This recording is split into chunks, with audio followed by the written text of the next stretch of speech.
مرد کے لیے نس بندی کر لینا تمام علماء کے نزدیک حرام ہے. یہ آخری مسئلہ بیان کر کے بیان ختم کرتا ہوں میں.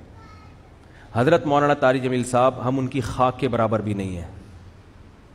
ان سے اللہ نے جو ہدایت کا کام لیا اس کا 10واں حصہ بھی ہم نہیں کر سکے.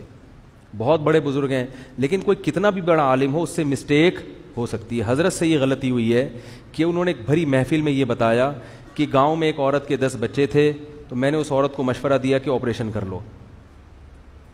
چونکہ یہ ایک نجی مجلس میں بات ہوتی تو پھر تو میری کیا اوقات ان کے سامنے کہ میں ان کو غلطی پر تنبیہ کروں, میری تو کوئی اوقات نہیں ہے. لیکن چونکہ ایک بھری محفل میں بات ہوئی ہے اور ان کی ایک بڑی ویلیو ہے, اہمیت ہے, بہت سے لوگ ان کے اس تبصرے سے, بہت سی عورتیں وہ مس گائیڈ ہو سکتی ہیں اور وہ آپریشن کرا سکتی ہیں کہ بچہ آئندہ نہ ہو. تو حضرت سے یہ خطا ہوئی ہے اور ہر آدمی سے ہو سکتی ہے خطا. ہمیں بات وہ لینی ہے جو اللہ اس کے رسول کی ہے. بات آئیے سمجھ میں. 10 بچے بھی ہو جائیں, 20 بھی ہو جائیں, عورت آپریشن, حضرت نے جو یہ ان کو مشورہ دیا نا, اس گاؤں کی عورت کو یہ غلط مشورہ دیا. غلطی ہوتی ہے, مجھ سے بھی ہوتی ہے, میں بڑی بڑی مسٹیک کرتا ہوں اور ہم سے تو زیادہ ہوتی ہے, ان سے کم ہوتی ہے, لیکن یہ بہت بڑی مسٹیک ہوئی ہے حضرت سے, جو کہ ہر ایک سے ہو سکتی ہے.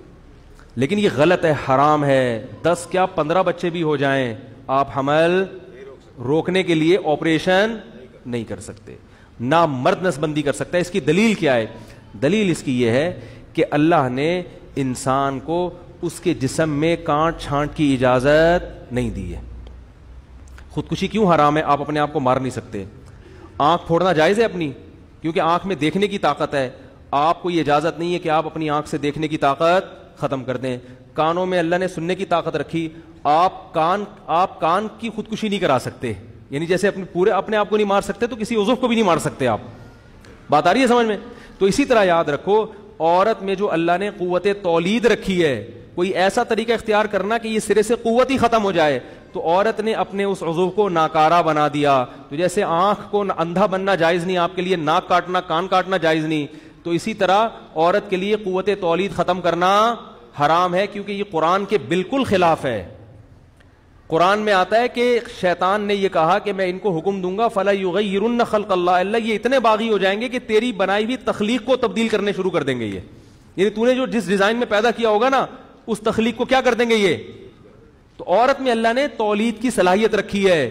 عورت وقتی طور پر حمل روکنے کی تدبیر اختیار کر سکتی ہے کسی ضرورت سے, جیسے صحابہ بھی کرتے تھے, لیکن قوت تولید کو کسی قیمت پہ ختم نہیں کر سکتی. یہ پھر اللہ کی بنائی ہوئی تخلیق کو کیا ہے, اور یہ سب کے نزدیک حرام. دیوبندی بھی علماء بھی حرام کہتے ہیں, بریلوی علماء بھی حرام کہتے ہیں, اہل حدیث بھی اس کو حرام کہتے ہیں, کہیں سے بھی فتویٰ لے لو. عرب علماء بھی حرام کہتے ہیں, عجم بھی حرام کہتے ہیں, جامع ازہر یونیورسٹی والے بھی اس کو حرام کہتے ہیں, جامع الرشید والے بھی حرام کہتے ہیں اس کو. بریلوی حضرات کے جو بڑے بڑے مدارس ہیں وہاں سے فتویٰ لے لو, وہ بھی کہتے ہیں کہ مرد کے لیے نسبندی کرنا یا آپریشن کرانا حرام, عورت کے لیے آپریشن کرانا 20ویں بچے کے بعد بھی حرام ہے. کہیں بھی دنیا میں کسی بھی ادارے سے فتویٰ لے لو, سب کیا کہتے ہیں یہ کیا ہے, حرام ہے. تو مجھے اس لیے وضاحت سے کری کہ حضرت کے جو فتویٰ ہے نا, اس کا حضرت کی جو ایک تبصرہ تھا, ہر ایک سے خطا ہوتی ہے, تو اس کا لوگ غلط فائدہ یعنی غلط یوز نہ ہو جائے اس کا, کیونکہ ہماری ذمہ داری ہے کہ فوراً ہم اس پہ تنبیہ کرتے ہیں بھائی یہ حضرت سے مسٹیک ہوئی ہے. سمجھ میں آ رہی ہے بات کہ نہیں آ رہی ہے؟ آگے ایک اور بات یہ بتا رہا ہوں میں کہ کسی بھی نیت سے جو آپریشن کرنا ہے وہ کیا ہے, سب کے نزدیک کیا ہے, حرام. کیونکہ یہ اللہ کی تخلیق کو بدل ڈالنا. آپ اپنے اندر اتنی بھی چینج نہیں کر سکتے. حدیث میں آتا ہے جس کے دونوں دانت ملے ہوئے ہو نا, وہ دانتوں کے درمیان خلا پیدا کرے تو اس پر اللہ کی لعنت ہو, کیونکہ دانتوں کی جو ڈیزائننگ اللہ نے دی ہے اس ڈیزائننگ میں آپ چینجنگ.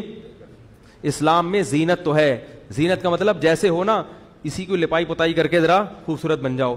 اس میں ڈینٹنگ پینٹنگ کا کام شروع کر دیا نا آپ نے کہ چینجنگ, یہ مری لاکھ چونکہ موٹی ہے اس کو ڈاکٹر صاحب پتلی بنا دو, یہ حرام ہے, کبیرہ گناہ ہے.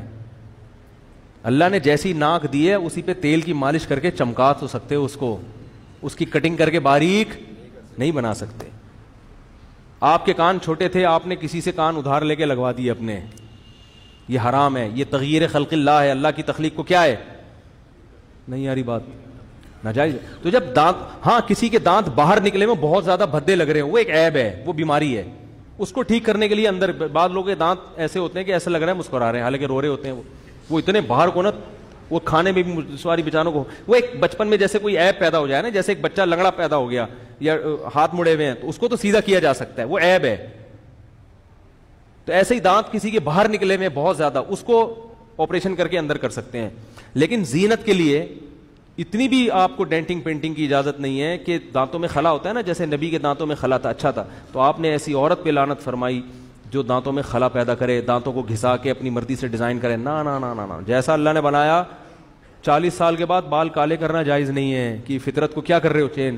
تو جب اتنی سی تبدیلی کی اجازت نہیں ہے, عورت جس کے میں مرد میں اور عورت میں فرق یہ کہ عورت بچہ پیدا کرنے کی صلاحیت رکھتی ہے, تو عورت یہ فرق ہی کو ختم کر دے, یہ کہاں سے جائز ہوگا بھائی, یہ تو بالکل حرام ہے. دیکھو یورپ میں نے تھائی لینڈ میں دیکھے بہت سارے لوگ وہ بتاتے ہیں یہ سب ہجڑے ہیں, یہ وہ ہیں جو مرد تھے مگر ہجڑے بن گئے. کیا اسلام میں جائز ہے؟ وہ آپریشن کر کے بن گئے. انہوں نے کہا یار اب ہمارے بچے بھی ہو گئے اور ہمیں خام خام ایک ٹینشن ہوتی ہے, تو ہم اگر ہم لاجک تو ہر ایک چیز بڑی اچھی ہوتی ہے. بعض یہ بھی کہتے ہیں ہمیں بھائی ہم خام خام میں برائیوں کی طرف چلے جاتے ہیں, تو ہم نے وہ قوت ہی ختم کر دی. حرام. کتنے